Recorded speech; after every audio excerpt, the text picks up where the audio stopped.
For years, Systemd has been one of the most debated technologies in the Linux world. Some users consider it one of the greatest innovations ever introduced to Linux, while others see it as the beginning of a philosophy that moved Linux away from its original Unix roots. But something interesting has been happening recently. Across forums, developer communities, privacy enthusiasts, and longtime Linux veterans, a growing movement has started to gain momentum. Many users are exploring Linux distributions that reject Systemd entirely, choosing simpler init systems instead. This isn't just another internet argument. Many people are calling it the beginning of the anti-Systemd Linux revolution, and whether you agree or disagree, it's changing the open-source landscape in surprising ways. To understand why this movement exists, you first have to understand what Systemd actually is. When you press the power button on your computer, the Linux kernel starts first. But the kernel alone doesn't create a usable operating system. It needs an init system to launch services, start networking, initialize hardware, mount drives, and eventually display the login screen.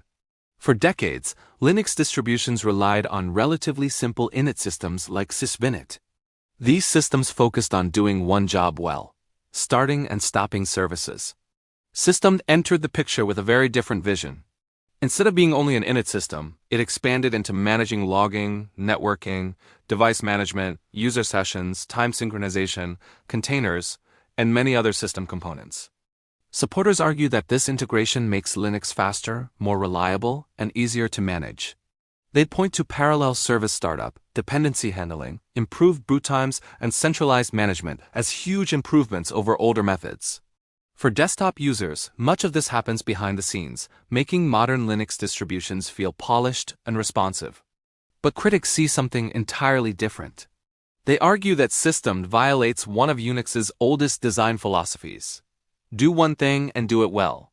Instead of remaining a small component, Systemd has become a collection of interconnected services that touch nearly every part of the operating system. As more Linux software begins depending on Systemd, replacing it becomes increasingly difficult.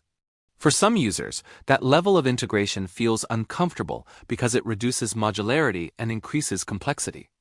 This philosophical disagreement has existed for years, but in 2026 it's becoming more visible because more users are actively seeking alternatives. They aren't necessarily angry with Systemd. Many simply want more choice. Open source software has always been about freedom. And many believe that freedom should include selecting whichever init system best fits their needs. One of the biggest reasons behind the anti-Systemd movement is simplicity. Smaller init systems are often much easier to understand. Instead of hundreds of interacting components, they focus on starting services with straightforward scripts or lightweight supervision tools. For system administrators managing servers, this simplicity can make troubleshooting significantly easier. When something fails, fewer layers often mean fewer places to search for problems. Security also enters the discussion.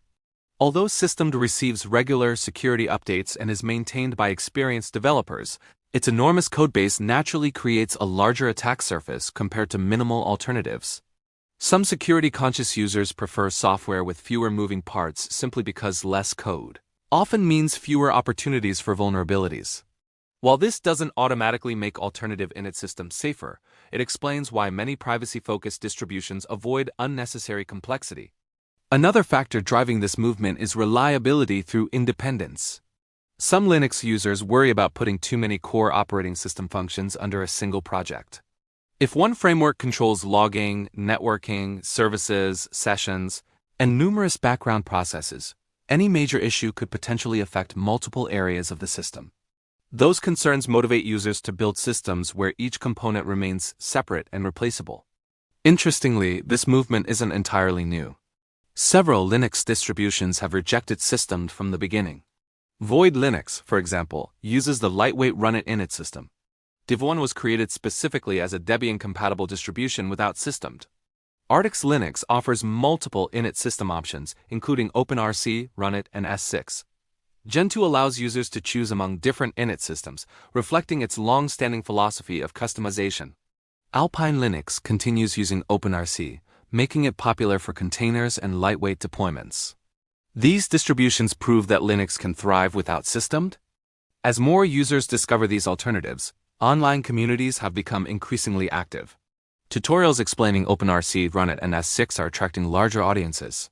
YouTube channels, Reddit discussions, Linux forums, and developer blogs regularly compare non-system distributions with mainstream options. Many newcomers are surprised to learn that Linux offers this level of flexibility.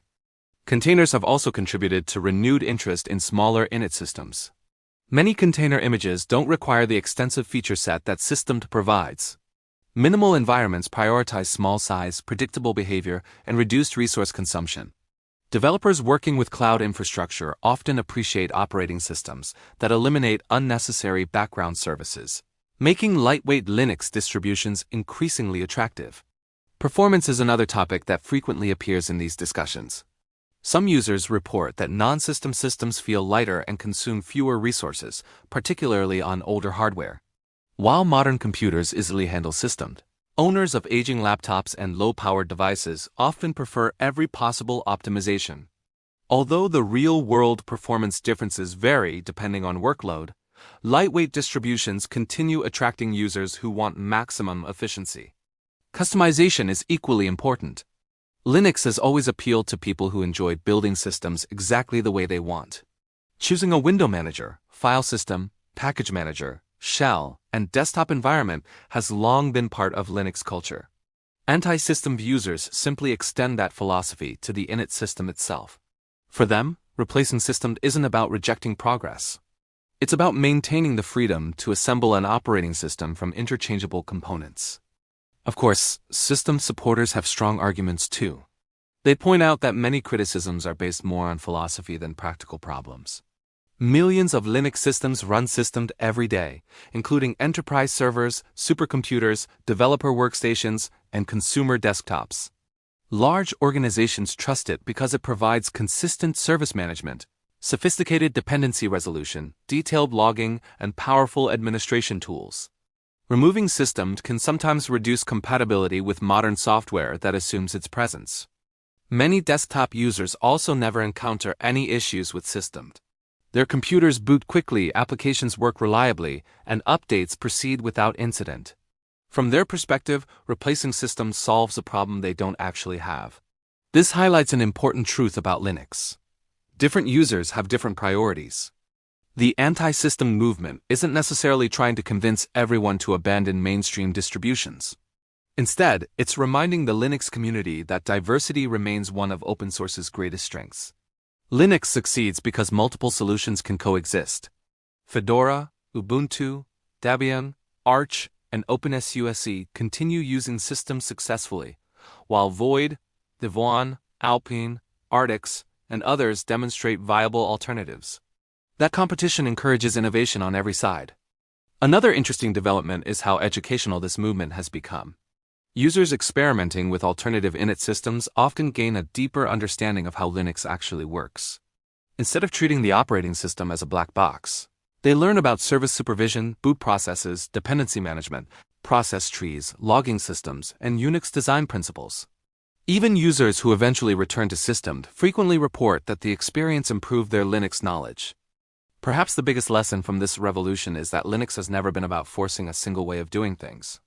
Whether someone prefers GNOME or KDE, XFCE or Hyprin, apt or Pacman, Wayland or X11, the Linux ecosystem thrives because choice remains central to its identity.